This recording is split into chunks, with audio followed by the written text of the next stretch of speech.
Well, turning now to, it's an anniversary. 30 years ago today, Southern California was rocked by a massive earthquake. Dozens of people were killed. Thousands others were hurt. 6.7 magnitude quake struck Northridge in the darkness of the night. Millions of people were sleeping, just unaware and unprepared. It was the first quake to knock out power in every area of the Los Angeles region.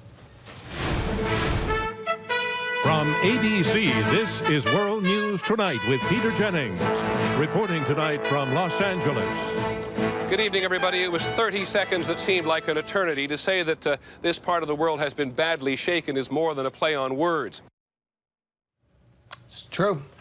I was there at the time, and it was terrifying. At least 57 people were killed. Nearly 12,000 treated at area hospitals. Property losses, roughly $40 billion from that quake.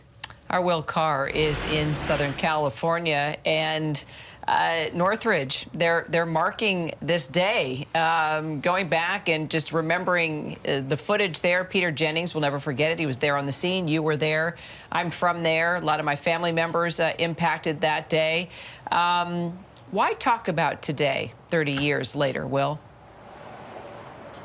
Yeah, guys, you heard Peter Jennings say it right there. The Northridge quake only lasted a matter of seconds, but it packed such a punch that it is constantly on the mind of people who live here in California. Behind me, we have the interchange between the 5 and the 14, and one of the most iconic images was part of the overpass there crumbling. There were fires spread out across this area, power outages, at least 57 people killed, thousands injured, and tens of billions of dollars of damage. So what does this mean for us 30 years later? Well, the USGS just put out a forecast that says that 75% of the country, not just the West Coast, but the entire United States, is at risk of an earthquake. That's hundreds of millions of people. Here on the West Coast, we do have an early earthquake warning system, which is something we didn't have 30 years ago. Also, the USGS is asking for everybody across the country, that 75% of people who could be impacted, to have a plan.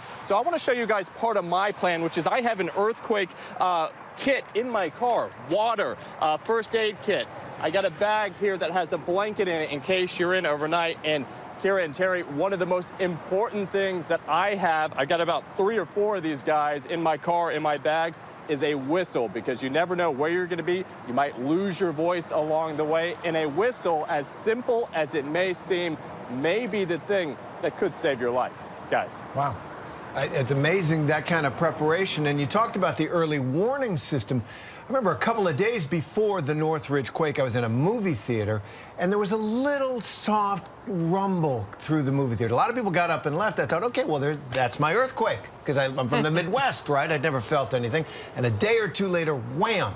Have you experienced how this early warning system works? How confident are Californians in it? What's the state of the science there?